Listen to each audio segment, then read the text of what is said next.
Are you ready for a prophetic adventure? Are you ready for extreme faith combined with extreme sport? This is Prayer Walk, where we follow a courageous woman that has set out to walk all across the borders of Norway to pray for the land. And yes, the nature and the weather in Norway is not tamed, so this is going to be a real challenge. And if you want to follow that journey, then I will be reporting on the real struggles, the tears, the challenges, the joys, the blessings and breakthroughs every Sunday. So stay tuned. It is August the 5th of 2018 and time flies. I've been gone for a while, but I'm not gone for good. And I'm back right now to share what is going on in the prayer walk. Janne Christine, she is a prayer walker, and she's been doing a lot of, maintenance work up in the mountains, to say it that way. She's been walking and praying and digging and just following what God tells us to do. And it's been a period of just establishing what has been started in the area.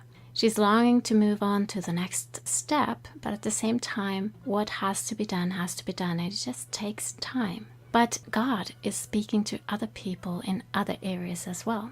And that I'm going to tell you a little bit about, which is, very, very interesting and connected to the prayer walk in general.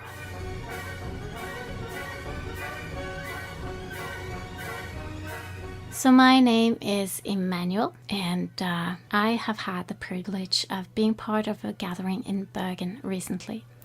I hope I will get the chance to invite the leader of it to have an interview in English as well. I've done it in Norwegian already. I'm sorry I haven't done it in English.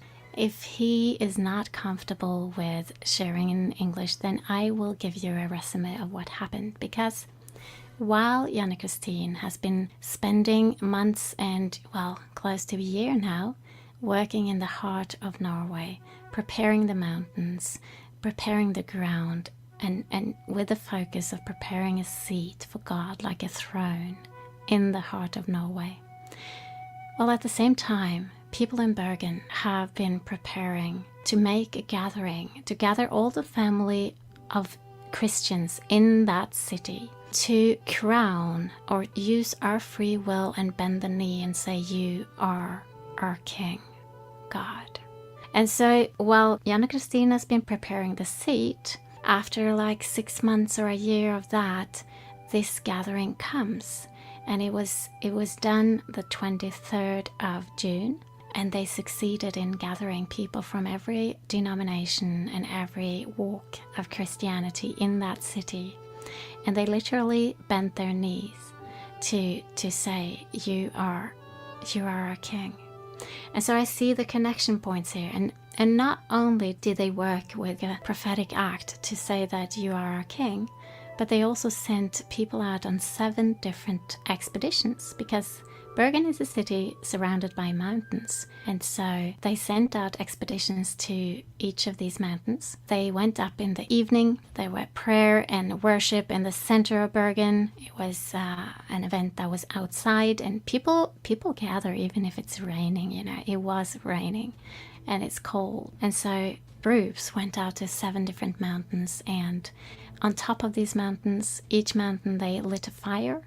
Like a outdoor fireplace sort of thing, and they prayed and they had worship up there as well. And so the ones that were down in the center, they could actually see on video. We could see the fires and the people on each mountain. And so it was a very strong prophetic act to ask for God's fire over the city, for God's protection, because from old age it was a tradition to light the fire on top of the mountains so that everyone in that city and everyone in the area would know that it's time to prepare to protect the city. If any danger came, they would light the fire and people would see, wow, we got to do something. So it was a very, very strong gathering. I was there, and as I said, I hope I will have a different program on that alone. But before that, I just wanted to say that it happened, and it was amazing how God connected this with Prayer Walk, because I wasn't aware of this gathering that was happening in my neighbor city. The way that I got awareness of it was that 2 young American leaders wanted to come to Norway. They ended up living with me, so they spent 4 weeks here, and I'm looking forward to have interviews with them also. They came from the Gathering Church, which is in North Carolina. It's a section of the Morning Star Ministry. So it was amazing to have people come, and they came partly because of the prayer walk. So God is connecting. God is talking to people in different places, and he spoke to these people, go to Norway. And so they did. And so they also told me that they wanted to go to this gathering in Bergen, because somebody had told them that something special was going on in Bergen. And that was how I was notified that something interesting is going on in your neighbor city. So it is fascinating how God is weaving and how he is connecting us and making us aware of what I should have been just reading in the newspaper or something like that. It came from America. And because of that, I got to participate as well. Enough of that. The Americans I will talk about later on. They had a splendid trip here in Norway. I'm just going to say it. It was fantastic weather, and they got to see all the amazing tourist places there is. And we hope to be able to do something more about that so that more people can come to Norway and experience that.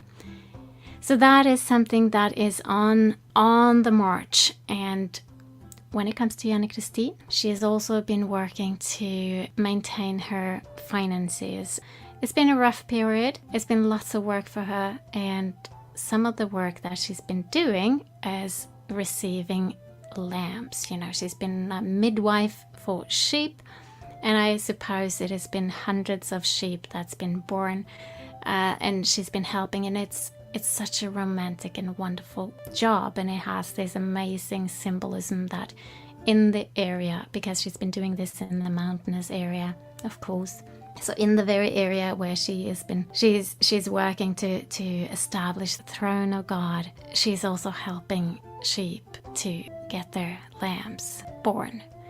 On top of it being very symbolic and prophetic and romantic and beautiful, it is also very, very exhausting, because these animals do not follow our schedule. You know, it's not like, oh, it's lunchtime, I'm gonna wait then. Oh, you want to sleep tonight? Well, then I'll wait until the morning. No. They give birth when they do, and quite often it is during the night. So it is a kind of job where you don't get much sleep, and you just it's tough. It's wonderful, but it's also very practical, and it reminds us of God's work is wonderful, but it is also very practical and many steps to take. It is something that may make us exhausted, but it's for a good reason, and so that's why we stick to it and we do it. And so after she'd done that, because the lambs are all born now, but after that she had another job. These kind of strange jobs just seemed to seek her out. And so that other job was to go up to the highest mountain region in Norway, the same mountain where she worked a lot last autumn and where a constitution has been sworn in and all of this. So she had another trip back to that area because of this job. The job was simply to take care of cows on a farm, because the ones who owned the farm wanted to have a vacation, and so she had to be there and look after the animals and milk the cows and make sure they get fresh air and get out and take care of them. And while she was there, it is so interesting how God sends people, because while she was there, a man came, and out of the blue, he started talking about something that was so related to her mission. He said, "Well, do you really dare being up here on your own?" "Yeah, why not?" Janne Christine said. "Well, you know, all the other farms and places that had animals, they've moved further down from the mountain, because this mythical creature called Huldra in Norwegian was known to be in the area, And so they didn't dare being there any longer. They actually took such a big step of moving their farms because they wanted to avoid this mythical creature that was seductive and of darkness. And so Janne Christine thought to herself, well, okay, that was information from God. Even strangers, even non-believers come and tell me things that are directly into my mission. And so she's been walking in the area and praying and working on the issue. And it's not a new thing for her. She's been walking in that area before, and she realized that the same creature was there. There's a separate show about it. So it is just, it is a very spectacular journey, and it is adventurous. And so I have so much more to say. She's been clearing a mountain and a cottage that was called the Spirit Mountain, and the Spirit Cottage with the Spirit river next to it, and it was not a good kind of spirit that was there. People got insane by living there, and they got sick, and disasters happened, and they just abandoned the whole place. It was just tragedy a long time ago. But that needs to be a show on its own, and maybe I get Janne Christine with me to tell her story about it. But right now, I just had to make a show and say that I'm still here, the project is still going, and I'm gonna get back with more programs. And those programs are not gonna come right away because of my health. I need to travel to warmer places by the Mediterranean Sea for periods. And so I will very soon go back to that area again and spend 7 weeks. And in that period, I haven't yet come to the stage where I'm able to have proper radio shows. So there's going to be a break. But for those who missed the program, there's still a lot of old shows that you can go through. And it's still being played every day on freelegions.com at 19 o'clock Central Europe time. And we still have things on Facebook that we share. So the project is moving forward, and God is doing so many things, but it's a strategic, things are being structured differently and connected and built up for something bigger to come. And I'm so looking forward to share that. Right now, time is up, but I will be back in October, and there will be lots of interesting things coming. So before that, I just want to say thank you. Thank you, God, for being with us. Thank you, God, for having mercy on us. No matter how many mistakes we've made, we still have open doors and open arms to you. We're still free to just bend our knees and say, you are our King. And we know that you truly, truly love us.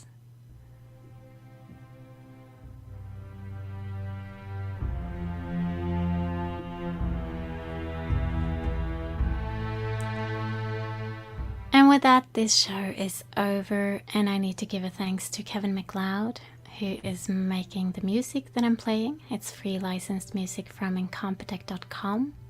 I will be back in October, and it's going to be 19 o'clock in Central Europe time, and that means it will be like 1 p.m. in Florida. But if you go to freelegions.com, you can check it out, and I will also share the program on Free Legions on Facebook later on, and there's a Free Legions YouTube channel, and if you subscribe, you will see the latest shows anyway. And until I am back, I wish you all the best. I ask you and I challenge you to seek God and ask what He wants in your area. And most of all, remember that God really, really loves you. Take care.